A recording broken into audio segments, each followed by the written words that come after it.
Kalidai lauk bangke nage halal. Eta mah bangke lauk mana bae? Laut ablag-ablagan. Atawa empang tetap halal. Atawa wahangan sawah sumur solokan. Pokoknya nu ngaran laut lauk cai halal bangke na tuh kau lauk halal. Masya Allah. Ulah ragu-ragu deh. Wa tahillu maitatus samak. Nu jadi masalah kuari urusanana lamun dileg-leg ata-ata halal. Nu jadi masalah lain masalah leg-leganana aya najisat.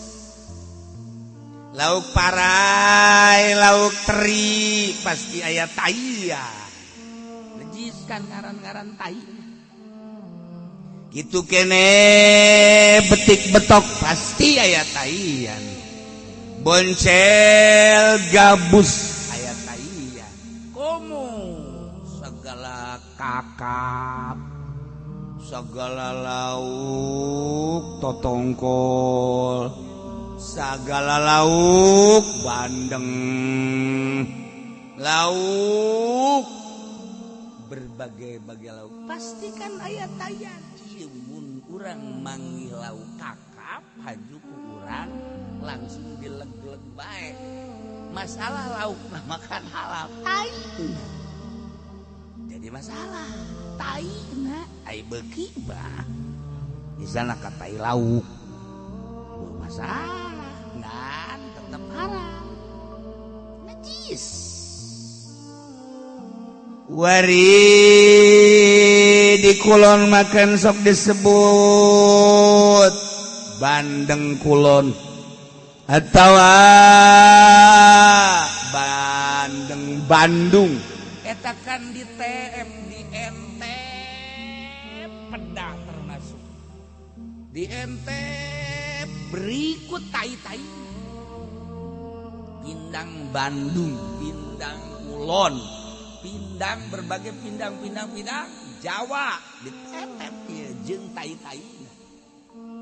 Nah, ieu permasalahanana taina. Urang asin. Godog jeung taina. Aju caina. Nah, hiji ka dinya. Poekeun, jual. Beli kurang dahar. Taina jadi masalah. Lamun teh mah diturihan heula hiji-hiji mah aju diasin. Eta mah jelas halal. Ieu taina kan taina jadi haram.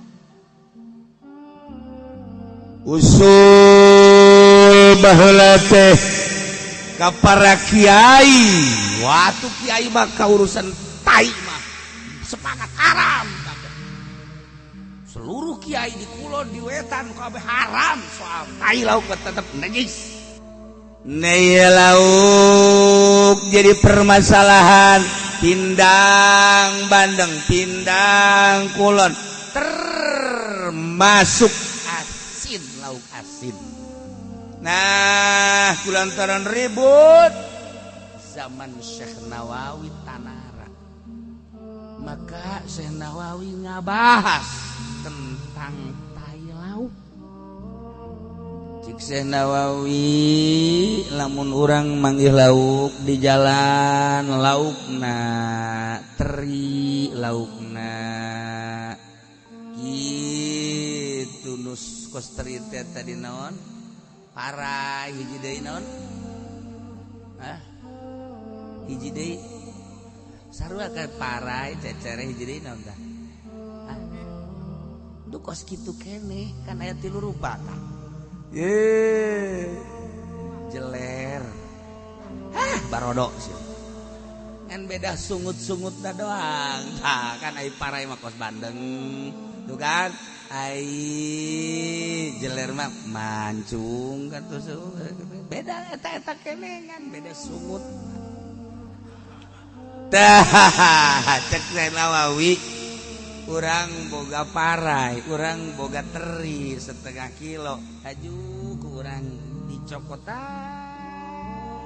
cedek-cedeknya tadi bersihan, naona, taing na hiji-hiji, dek dahar jam 10 bisa jam 12. Itu serawawi bari lalagaan ge. Oh iya komaya tamu, urang dek nyuguhan tamu, laukna lauk teri, haju kurang dibersihan heula. Sedengkeun ieu geus kadeuleuk ku urang tamu teh pias jasa bener. Berarti kan lapar nyana teh aju urang ngabersihan teri hiji-hiji. Nah ieu deuk digarepan disuguhkeun 5 doang mapan mah nya teri ngan 5. Wari makan kudu 1 kilo atau setengah kilo dibersihan hiji mulai ngabersihan jam 10 eureun dohor. Tinggal cak tamu bae. Wassalamualaikum warahmatullahi Jadi kesimpulanana lauk leutik mah teu kudu dibersihan. Kecuali gede, urang boga gabus gede bersihan, lele gede bersihan. Tah, lamun leutik teu kudu cek saya dek di dahar atah atau ada biasa. Mangga bae masalah. Wah, putus we masalah. Tinggal ukuran gede jeung leutikna teh sagede kumaha. Mantak lamun ngasin lauk gabus mah dibelahan kan. Tinggal nu leutik jeung gede ukuran leutikna sakumaha ribut deui kiai-kiai teh ukuran leutik jeung gedena teh ribut. Akhirna nanya deui ka Syekh Nawawi, "Babari cenah ukuran leutik jeung gede mah mahitah teu disungut." Lamun umahi disungut leutik kajen kumaha ge asal ulah sungut eta pada sia mah sungut. Sungut normal bae mah. Kalau teu wae disungut eta gede karana. Kara kaharti mantak aya betekna. Lau kila masyu suwari samak birawsihi halal wa ufian rawsi li usri tatabuihi.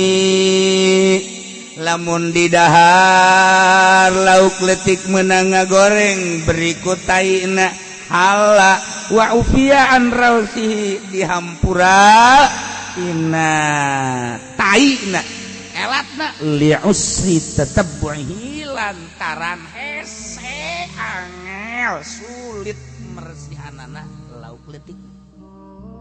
Ukuran leutik jeung gedena ukuran asup jeung henteuna kana sungut geus wa amma kibaru fala yajuz ukur raus mah. Lamun lauk gede di dahar berikut jeung taina haram ke taina. Sakali deui halal berikut taina lauk leutik, haram berikut taina lauk gede. Ukuran gede jeung leutikna kama qala Syekhuna cak Syekh Nawawi gede jeung leutik ukuran asup jeung henteuna kana baham. Masyaallah babari jasa ku ahli nama Gusti Allah ngagung mantap. Nah kuari lauk asin leutik jeung kitu tai-taina halal. Lauk asin gede jeung taina haram. Tinggal kitu bae.